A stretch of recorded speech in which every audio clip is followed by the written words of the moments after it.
Gentle risings, Goyim. I come bearing great news. I received my first ever hate comment on my last video.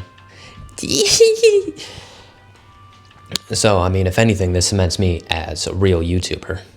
In fact, to share this momentous occasion, I thought I'd read it for you. Wow, another sarcastic monologue, as some people tend to be, that which points out issues, but doesn't offer any alternative solutions.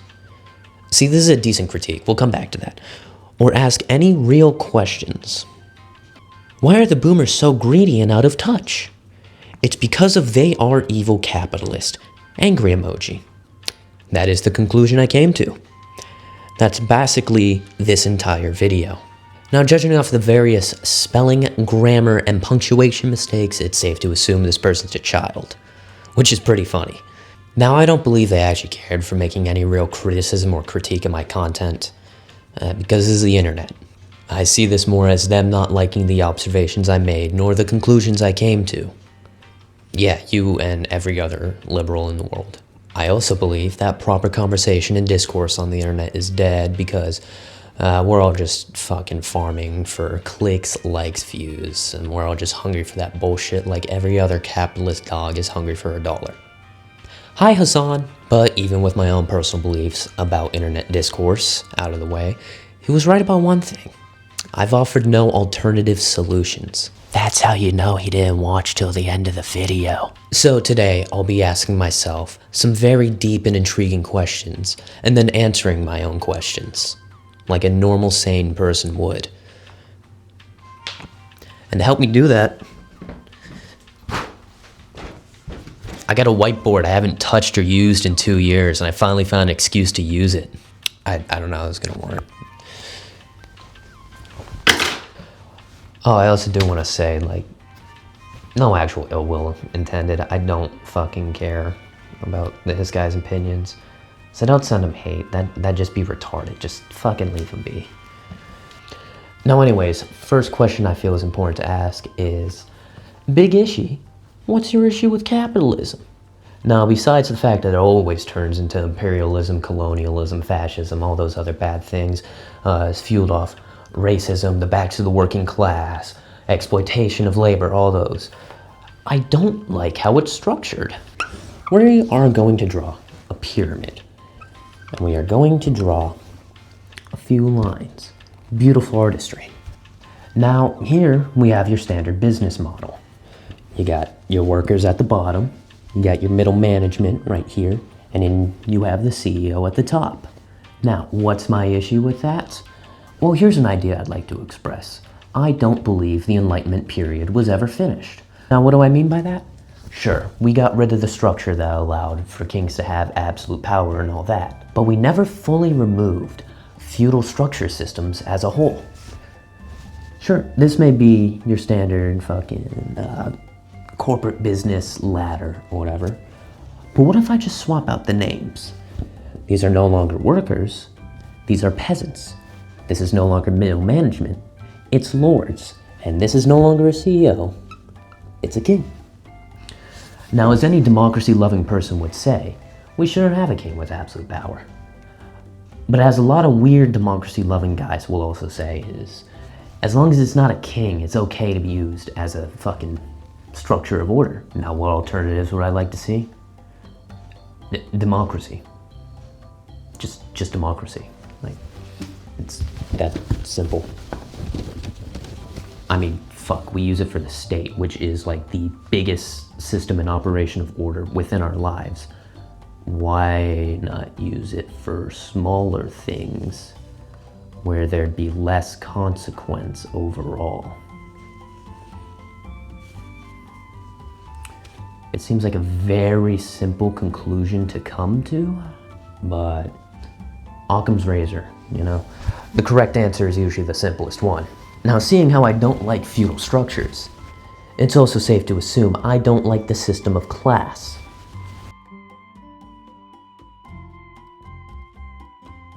Now, class I also see as feudal and outdated.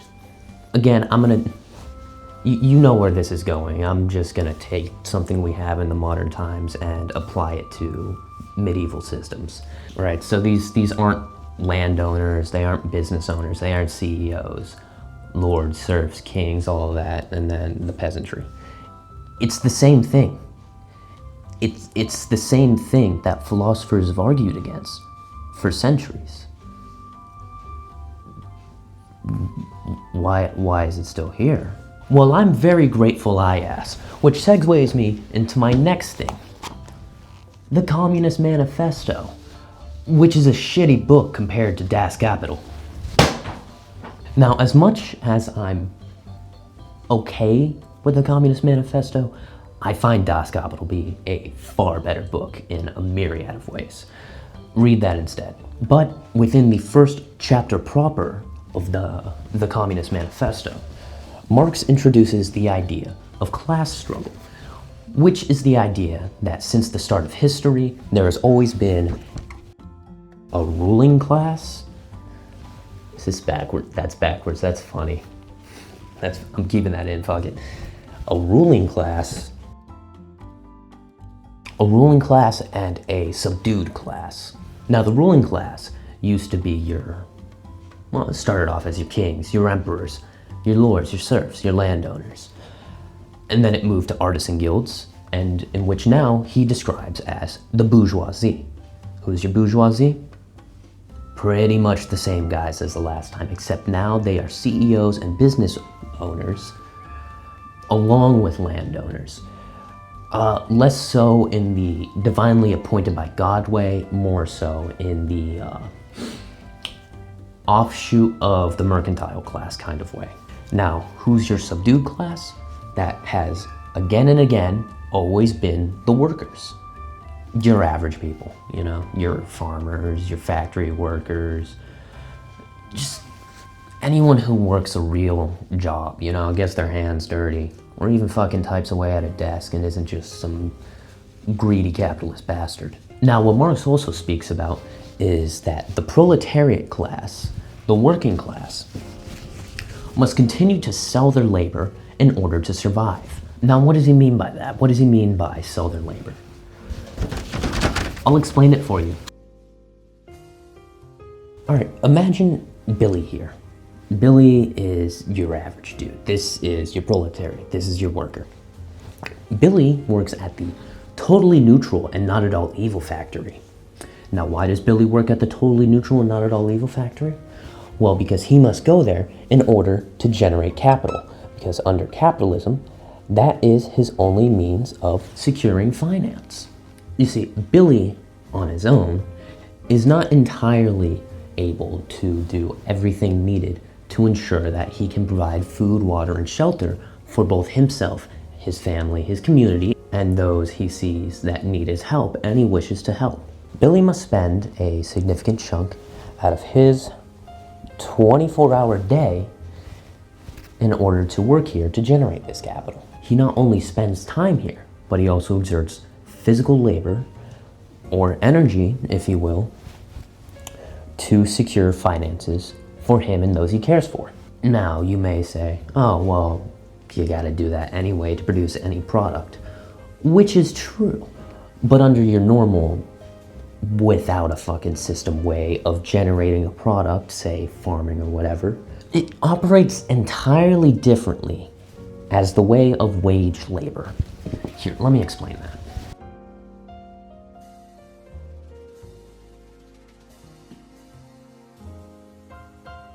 Now, at the totally neutral and not all evil factory, Billy here and all of his co-workers spend the entire day making bombs. Well, after, we'll say, 8 hours of labor, Billy here is able to make 5 bombs.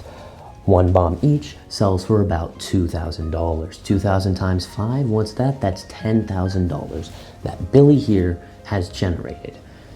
You know what? For simplicity, we'll say all of Billy's co-workers have all made bombs worth $10,000 each, times that by 5, $50,000. They've generated $50,000 worth of profit within 8 hours.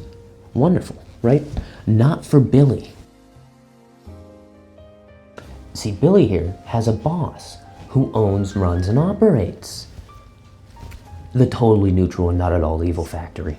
Now, The job of Billy's boss is don't ask. How about that? But what he needs to do is he needs to be able to secure finances so he can keep the lights on in a factory. Here, I'll draw a little bar to help visually represent this. So, again, this is just for the sake of the hypothetical here. We're gonna say it cost $100 to keep the lights running every day. Every day he has to pay $150 worth of property tax for the factory.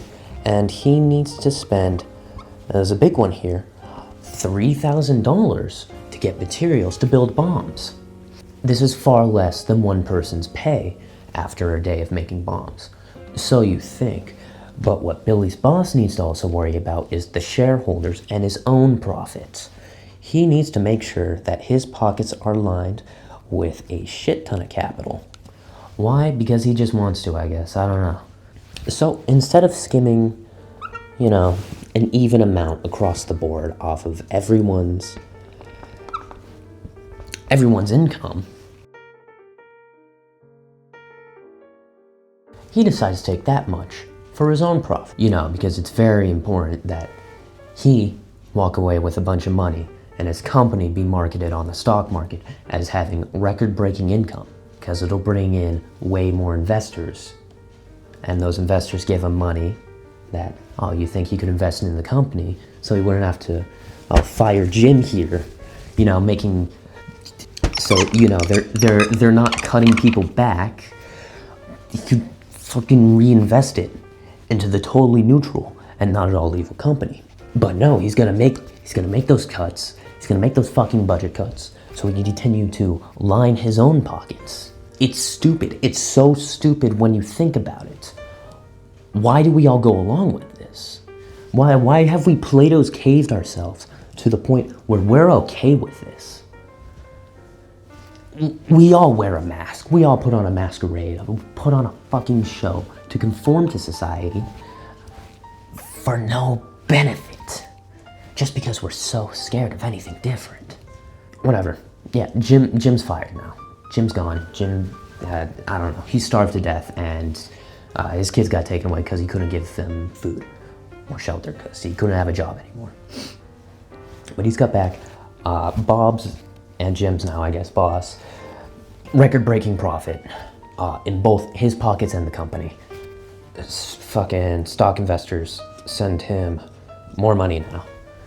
A vicious cycle, it keeps going. This is a problem I have with the system we have, with capitalism as a whole. What's my alternative? Very simple. Wow.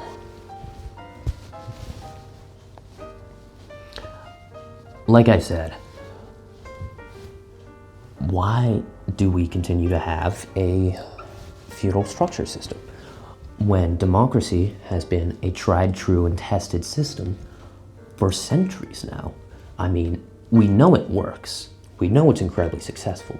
Why are we not seeking to expand this to other fields? Well, because the kings swap their crowns out for suits and ties, and they be damned if they ever give up any more power than they already have.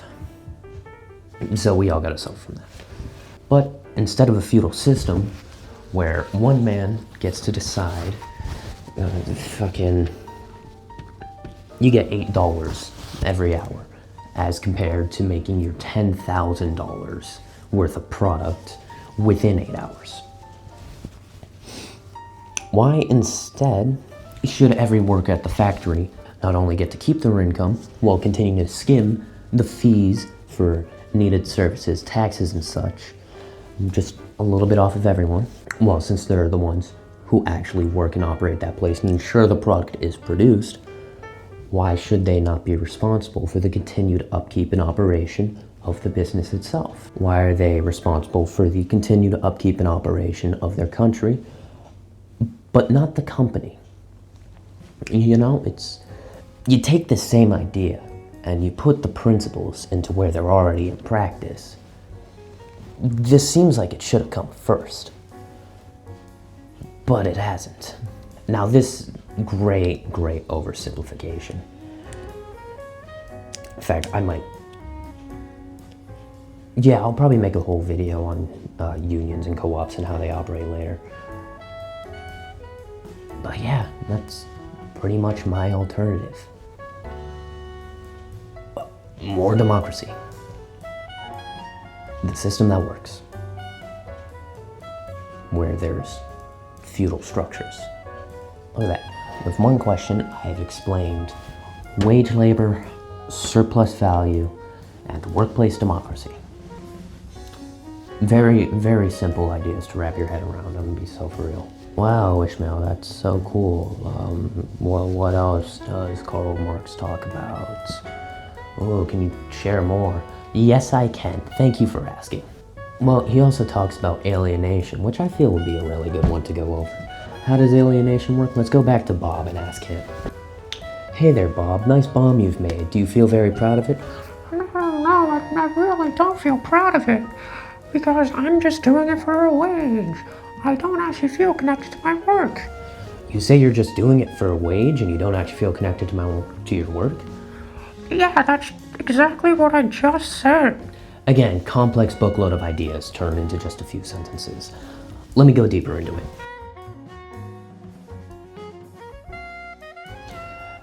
Now, what Marx has stated is that Bob here does not feel connected to his work because he does not own it, he does not directly benefit from it. Instead, it has to pass through both his boss and the company. But a hobby Bob has is he likes to do woodwork. He likes to make statues. You see, he made this little statue of a duck. Bob feels more connected to his hobby because it's his own. It's something he puts his labor towards, his labor power, his time and his energy towards. That's his. He can look back at what he's accomplished and be proud of it. Do you think Bob would feel the same way about his duck statue if I took 85% of it and left him with 15% and called it a wage? No, he would not. He would feel it was, well, meaningless. Would you not too? What's the point of doing something if you don't get to reap the whole reward? That's how Bob feels about the bombs he makes. And that's what Marx means by a worker's alienation from his labor. Again, they're all really simple ideas. Now, alternatives to this: worker ownership of the means of production. It comes full circle. It always comes full circle back to that. See, Bob would feel more connected to the bomb he made and more connected to the duck statue if he got to reap the full benefits of it. Otherwise, it would feel less like a chore and more like a job, more like a labor of love, if you will. I'll give him his duck statue back. And see, this is what Marx also meant when he talked about the abolition of private property. Abolition of private property is not the abolition of your own home and where you live. That's what he would refer to as personal property, but that book was written in the 1800s. Terms have bizarrely and drastically changed ever since then. What Marx meant originally, and what private property first meant when he wrote the book, was the means of production, the factories, the farms, et cetera, workshops, other synonyms for the same exact goddamn place. Again, totally neutral and not all evil factory, owned by just Bob's boss, would make it private property. Bob's house, not private property as in terms of when Marx wrote the book. That would be considered personal property. So what would the abolition of private property mean? That would mean that instead of Bob's boss owning the factory, the workers would own that factory and be responsible. You see, whoa. You see what that is? It's a full circle. Wow, Ishmael, that's really cool. But if this is so simple, why haven't the workers just decided to take over the factories or vote themselves into power so they can rule the factories? Great question, viewer at home. You know what propaganda is? Well, that's only a small part of the thing I'm going to talk about next.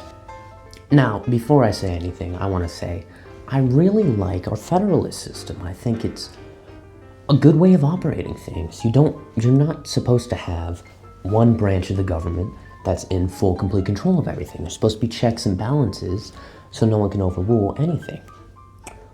But the problem is, here's Billy. Billy's at the bottom of this. But democracy is supposed to be of the people, by the people, for the people. So why would Billy be put below his administrators? Well, see, it's a representative democracy. So, not like a proper direct democracy, in which, instead of Billy here voting on the actual things and happenings within his government, he elects representatives. He elects a president, a prime minister, not the House of Lords if you live in Britain, though. Fuck you, I guess. Instead, these elected representatives decide the ongoings of the government. Now, what does that sound like? A class system. Wow. Wow. Can you believe it? Now, what kind of issues would this bring about? Epstein Island. Epstein Island. Do I need to go into more issues? Do I need to go into the lobbying? Do I need to go into APAC? Do I need to go and shit like that? Or can I stop at Epstein Island? Because that seems like a very big issue that no one cares to talk about. Instead, everybody wants to talk about the cannibalism of it. Don't get me wrong. That's terrible. Everything about it was terrible. But we should not be focused on the fact about how terrible it was, but how terrible that no one's been arrested for it. That all of Epstein's accomplices got away. Hey, you know what? Add that another fucking tally as to why I don't like representative democracy. I'll add a few more. There we go. But let's get into the alternatives, because I'm being productive here and introducing alternatives and answers to these issues. Alright, these circles are going to represent the branches, but how a direct democracy will work is the same exact way. You have all these checks and balances, laws and bills that are going to need to pass through every part of it. But instead of it going straight to the executive and the president just signing it off and be like, oh, this is law now, because I, as the president, with all my human and personal biases and lack of care for those I do not associate myself with, an example, the working class. It would instead need to go to the people. I forgot the fucking camera's backwards, but that says the people. In which, depending on where your federalist structure goes to, town, state, or nation, every single resident there of what's the criteria for every single resident there of legal right and voting age, or whatever other criteria, this is just a hypothetical, whatever such criteria need to be met, would vote on the law to be passed. So, say instead of a bunch of money being thrown to these two branches right here, legislative, executive, from fucking, say, totally neutral, not at all evil oil company, and the president being like, oh, well, they supported my campaign, I guess I can approve the bills that they would like to see approved. It would have to go to the people. And say, for this hypothetical, the people in this community are like, oh, well, we don't want these huge-ass oil pumps here because it's going to destroy the natural beauty of our community. We're not going to vote on that. We denied. Well, you see that? Got rid of the lobbying issue. Got rid of the bribing issue. Crazy work. It got rid of the whole class issue, did it not? Now, granted, this system is also not without its flaws because of one big bad word that everyone likes to talk about these days: propaganda. Now, you remember your 5th grade civics class? The same stuff still applies. It's not some elaborate psyop or anything like that. It's just the same shit as this. I support X opinion for reasons I'm going to list, and I don't support Y opinion for other reasons I'm not going to list. When there's a list of reasons, as per Y, either thing can be good or bad. But it's a matter of shining what you like in a good light and a matter of shining what you don't like in a bad light. Again, this can happen with any democratic system. It doesn't even have to be a democratic system. This is just something that's universal, really.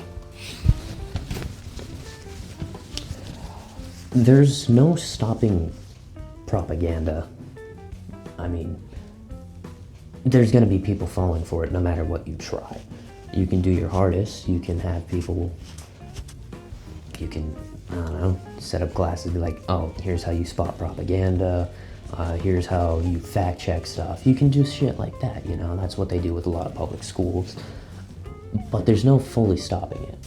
This is also why most people get their political opinions from memes now. It'd be cool if there was some, like, aesthetic, at least, to this dystopia. But anyways, as briefly touched upon in this video, my last one, owners of big business like to use the state as a apparatus or means of control over the working populace and the average man. The alternative to that, I think direct democracy, flaws and all, would be a better, well-operating system. Now, flaws of a Marxist system. I mean, of course, you can say different things like Stalin's authoritarianism, the Chinese genocide of the Uyghur population.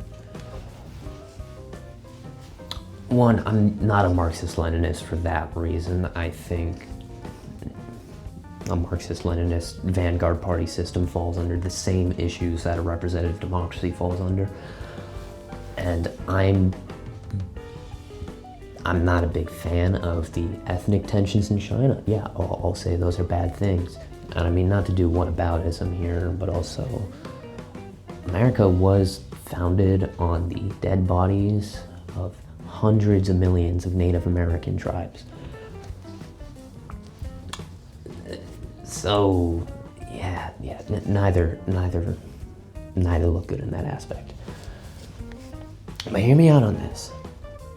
We could have a political and socio-economic system without having to commit a genocide.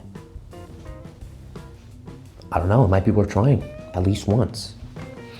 Now, if you couldn't tell by this video's lack of a serious tone or the lack of care or effort I put into it, I did not give two shits about the discourse presented. This was just made out of spite because I am nothing if not petty. And you also may be asking yourself, hey, Ishmael, what's your upload schedule shit? Well, that's also another great question, and the answer is... I'm putting an unreleased demo in this video.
I don't know how to sign off on this. It's, yeah.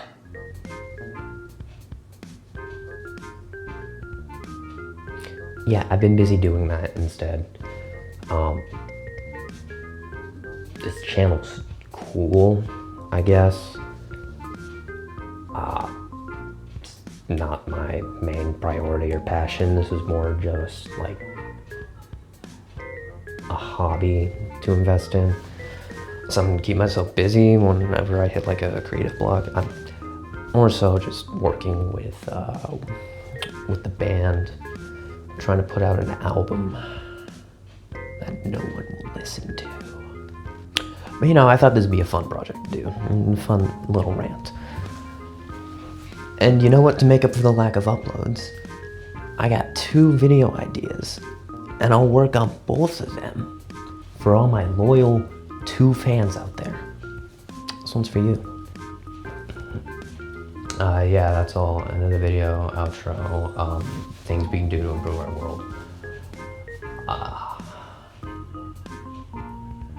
Like, comment, subscribe. Appease our algorithmic overlords so I can start generating money off of your backs and your labor it took to watch this video. Make sure to comment your best hate comments down below, so next video I can go through, rank them all, give my honest opinion or whatever, maybe cry. Yeah, actually, be as rude as possible.